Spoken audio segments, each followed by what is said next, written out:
Et si tu veux, depuis qu'il n'y a plus Trump, Ouais. c'est la merde de partout, dans le monde entier. Dans le monde Trump, il faisait aucune guerre de partout. Ouais. C'était Obama qui avait fait les guerres, même quand il y Exactement. avait le printemps arabe. Hein. Exactement. Ouais, je sais. Lui, il est arrivé, il a fait son travail de businessman, il a empêché des guerres à droite à gauche, etc. Biden est revenu, donc c'est un peu Obama, hein, Biden, faut le dire. Et ça a pété de partout. Et là, je ne sais pas si tu vois un peu le climat depuis que Trump, depuis quelques jours, il est président. Il essaye de dire à l'Iran, non, vous inquiétez pas, on va s'arranger. La guerre dans le Moyen-Orient, on va s'arranger. Avec les Russes, on va s'arranger. Et là, tu as une économie qui fait un peu plus plaisir. Tu sens qu'il y a un nouveau élan avec Trump. Moi, je pense que les pays européens seraient beaucoup mieux gérés avec des entrepreneurs. Il faut mettre des entrepreneurs aux commandes. Déjà, tu as un sujet qui est important. Il a déjà de l'argent.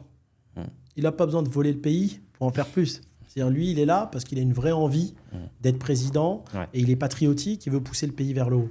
Tu sais, une fois, je parlais ici au Maroc avec un pote, il me disait, nous, c'est bien, on a un roi. Il me dit, quand tu as un président, en fin de compte, il est là pour 5 ou 10 ans, il va essayer de prendre le maximum d'argent parce qu'il sait qu'il va partir.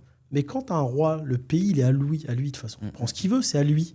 Donc, au bout d'un moment, il a tellement qu'il s'en fout. Donc, il va faire pour le pays. Exactement. Tu vois ? Exactement. Il a une définition. En fait, il veut faire monter le pays et rayonner le pays à travers le monde. Ouais. Tandis qu'un président, il va être là pour 1 ou 2 mandats. Ouais. Donc, ça va être une période pour lui de se faire le maximum de réseau et de gagner le maximum d'argent pour bien vivre après. Ouais, donc limite, les mandats français 5 ans et tout, c'est un peu comme en Afrique. C'est devenu l'Afrique, quoi. Président, il est là pour piller après. Ouais, alors, heureusement qu'il y a des journalistes qui font quand même le travail. Ouais. C'est pas autant, c'est pas l'Afrique quand même, tu vois. Parce que, mais on s'y rapproche. Et ils ont un système aussi qui est très, très bien sophistiqué. Hein. Le système de réseau, c'est partout. C'est très compliqué. Mais je pense que Trump, il va changer pas mal de choses. Et tu vois, il veut limiter les gens dans les congrès, etc., les fonctionnaires. Mais on va y arriver à ça en France. Tu sais, le système aujourd'hui, il tient plus. Il tient plus, c'est fini. On parlait avant, tu vois, taxer des chiens, taxer bientôt des jouets, tout ça, ça tient plus. Et aujourd'hui, il faut que tu prennes quelque chose en compte. Il y a une concurrence. Moi, il y a 20 ans, tu as vu, je vivais à Tours. Quand mes potes quittaient Tours, c'était pour aller vivre à Paris ou à Marseille. Aujourd'hui, les gens partent. Aujourd'hui, tu es dans une génération où le monde est petit pour vous. Au Maroc, il travaille sur Internet, il va à Dubaï, Qatar, en Indonésie. Donc aujourd'hui, la France, par exemple, ou même l'Europe, ils ont de la concurrence. Et ils vont avoir une vraie fuite des cerveaux et une vraie fuite des entrepreneurs et des créateurs de richesses qui remplacent par des gens qui viennent de pays en difficulté, qui ont besoin de bosser. Mais c'est peut-être la stratégie du pays aussi.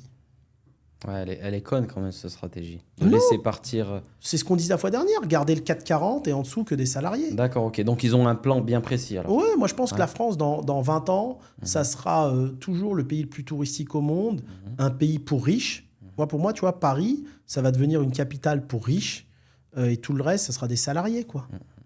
Tu vois, à disposition pour les riches américains, les riches chinois et autres, tu vois, qui viendront s'installer à Paris, avoir un pied-à-terre à Paris et la Côte d'Azur aussi. Ça va devenir... Je pense qu'ils vont aller dans la pointe, dans tout. Dans le tourisme, ça va devenir du tourisme de luxe. D'accord. Le tourisme de masse, il va moins peut-être les intéresser, puisque c'est quand même la ville du luxe. Ouais, exactement. C'est-à-dire quand un Chinois il arrive en Américain, il repart avec plein de sacs Louis Vuitton, Hermès et tout, il est content, quoi, tu vois. Il y a les plus beaux palaces au monde, il y a tout. Et je pense que ça va devenir ça. Et même dans la technologie, ça va devenir la technologie de pointe. Ok. Et tu penses quoi justement de Trump qui a mis dans un ministère un peu Elon Musk? Le ministère, je crois que c'est un ministère pour un peu refaire la structure, les comptes, etc., pour virer ce qu'il faut virer et pour que l'économie, elle tourne... Déjà, je ne sais pas comment il fait Elon charges. Musk pour gérer autant de trucs tout seul, parce qu'il faut des vrais hommes derrière. Hein. Déjà, il a des entreprises à gérer. Je ne sais pas, mais bon, de toute façon, l'Amérique aime tout ce qui est extravagant, tout ce qui est... Tu vois, ils savent rendre quelqu'un limite un dieu vivant très, très vite, tu vois.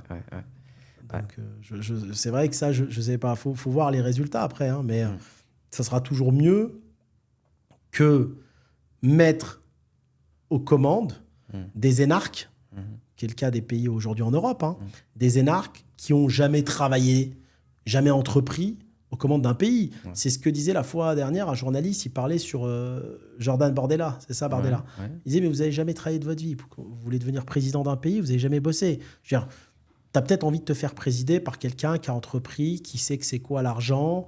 Tu vois, je sais pas, moi demain, un pays comme la France, j'aurais vu un président qui arrive, qui a entrepris, qui dit bon, bah, je vais arrêter d'augmenter des taxes pour que tout le monde fuit, mais je vais réduire les taxes pour que tout le monde revienne.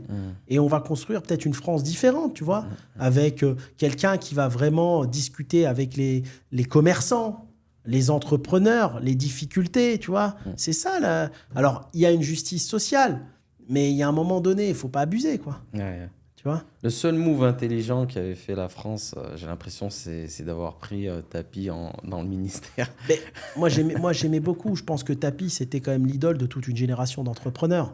Ouais. Et tu vois, il a un défaut que la France n'aime pas, c'est un franc-parler. Moi, j'aimais beaucoup son franc-parler. On a le droit de dire à un moment tout haut ce que les gens pensent tout bas. Ouais. Tu vois ce que je veux dire.